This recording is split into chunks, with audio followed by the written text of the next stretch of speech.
ये आकाशवाणी रायपुर है। छत्तीसगढ़ी समाचार बुलेटिन के संग अनुरिमा शर्मा की जय जोहार। अब सुनो आज के प्रमुख समाचार। प्रदेश में त्रिस्तरीय पंचायत और नगरीय निकाय उपचुनाव पर काली वोट डाले जाही।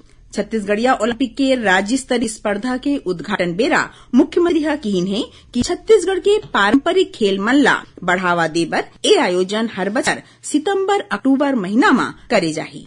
और मौसम विभाग चेताए है कि प्रदेश के कईठिन जिला मन में 1-2 पॉकेट में अवैया 48 घंटा के दौरान जोरदार शीतलहर चल सकती। अब समाचार विस्तार ले।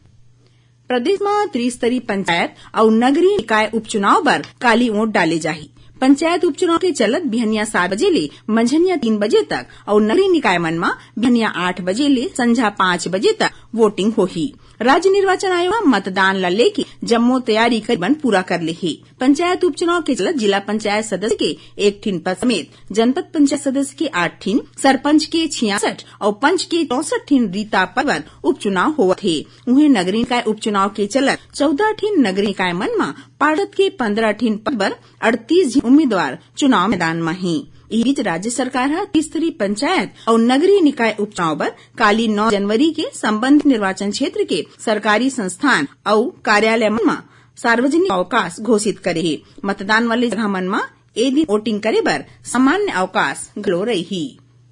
छत्तीसगढ़ में फोटो वाले निर्वाचन नामावली मन पर विशेष संक्षिप्त पुनरीक्षण बाद रजिस्टर्ड मतदाता मन की संख्या में करीब 1,97,490 मन बढ़े हैं। 1 जनवरी 2023 की स्थिति में निर्वाचन नामावली के अंतिम प्रकाशन करे गए है। एकर मुताबिक प्रदेश में अब रजिस्टर्ड मतदाता मन के कुल संख्या 1,94,54,000 ले ज्यादा हो गई है। इमा 97,27,000 पुरुष और 97,26,000 माई लोगिन वोटर शामिल हैं।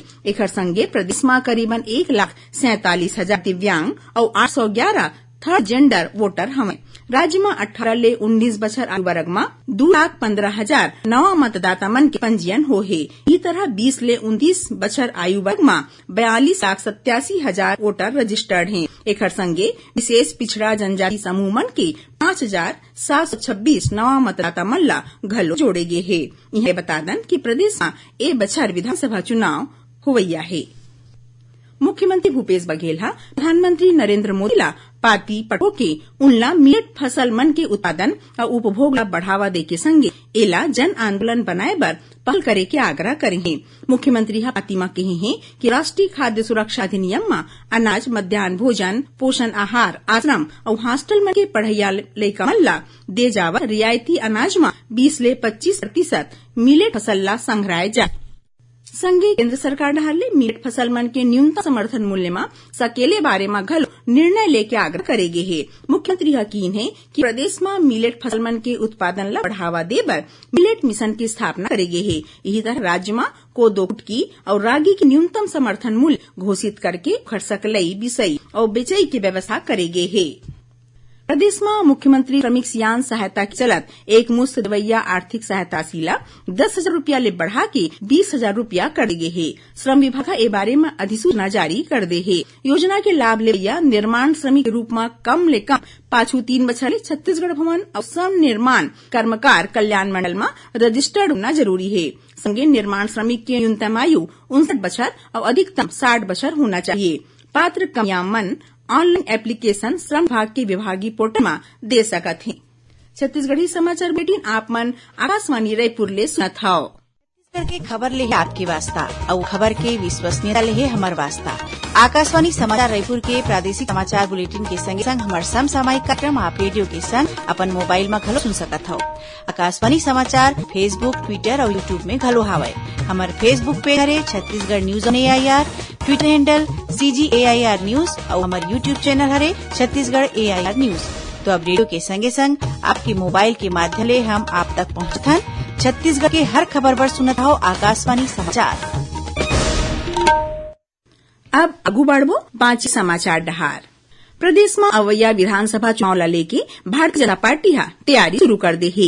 एकर चलत भाजपा नेता के सल्लक प्रदेश दौरा चलत है। यही कड़ी में भाजपा की प्रदेश सह प्रभारी नितिन नबीन आज दुर्ग पहुंची, जहां रैली निकालेगी। ए मौका में श्री नबीन पार्टी पदाधिकारी कार्यकर्ता दुर्ग नगर निगम के पार्षद मन के बैठकालीन एकर आगू पत्रकार मन ले गोठलावर श्री नबीन कहीन कि अवैया विधानसभा चुनाव ला देखत संगठन के नजरिया के बैठका काफी महत्वपूर्ण है। अवैया विधानसभा चुनाव ला देखत संगठन के नजरिया ले ये बैठका काफी महत्वपूर्ण है। पार्टी के प्रमुख कार्यकर्ता मला मैदानी स्तर तक जाए बर प्रोत्साहित करे जाही। ओमन राज्य सरकार ऊपर आरोप घलो लगइन कि प्रदेश में प्रधानमंत्री आवास योजना समेत केंद्र सरकार के कई ठिन योजना मन के बने ढंग ले क्रियान्वयन नहीं होवत है।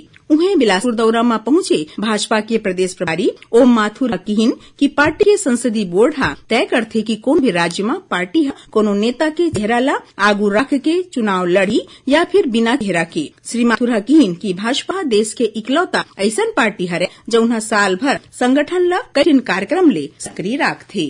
मुख्यमंत्री भूपेश बघेल कहीने कि छत्तीसगढ़ के पारंपरिक खेल मन ला बढ़ावा देबर हर बछर छत्तीसगढ़ ओलंपिक के आयोजन सितंबर अक्टूबर महीना में करे जाही। एक गोठला मुख्यमंत्री आज राजधानी रायपुर के बलवीर सिंह जुनेजा स्टेडियम में छत्तीसगढ़िया ओलंपिक के राज्य स्तरीय स्पर्धा के उद्घाटन समारोह में बोल बेरा कहीन। ए मौका में मुख्यमंत्री छत्तीसगढ़िया ओलंपिक के क्लस्टर, ब्लॉक, जिला, संभाग और राज्य स्तर की स्पर्धा में पहला, दूसरा और तीसरा स्थान पवैया प्रतिभागी मन ला पुरस्कार राशि दे घोषणा घलो करी। श्री बघेल टॉस करके छत्तीसगढ़िया ओलंपिक के राज्य स्तरीय कबड्डी खेल प्रतियोगिता के शुरुआत करी। यहाँ बता दें कि छत्तीसगढ़िया ओलंपिक के राज्य स्तरीय स्पर्धा में जम्मू जिला के करीबन 1900 प्रतिभागी भाग लेवत हैं।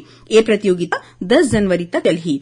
इंडोर स्टेडियम में फुगड़ी, बिल्लस, भौरा बाटी और कबड्डी, उन्हें आउटडोर स्टेडियम में संखली, रस्साकसी, लंगड़ी, पिट्ठुल, गिरी दौड़ होही।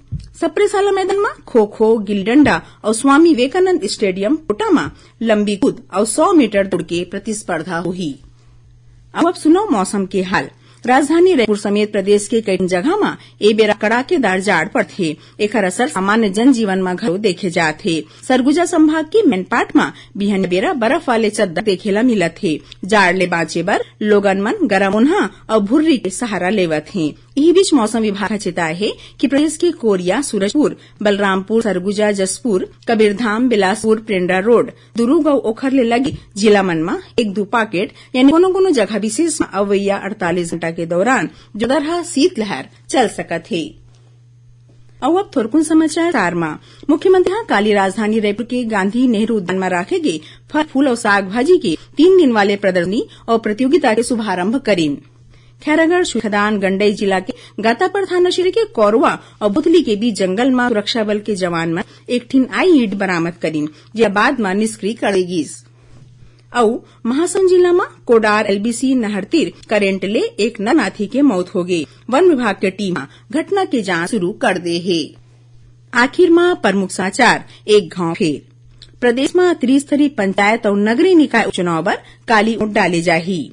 छत्तीसगढ़िया ओलंपिक के राज्य स्तरीय स्पर्धा के उद्घाटन बेरा मुख्यमंत्री हकीन है कि छत्तीसगढ़ के पारंपरिक खेलन ला बढ़ावा देवर ये आयोजन हर बछर सितंबर अक्टूबर महीना में करे जाही। और मौसम विभाग चेताए है कि प्रदेश के कई ठिन जिला मन में 1-2 पॉकेट में अवैया 48 घंटा के दौरान जोरदार शीतलहर चल सकत है। एक संग छत्तीसगढ़ी समाचार बुलेटिन इन्हें सिरावत है। जय जोहार।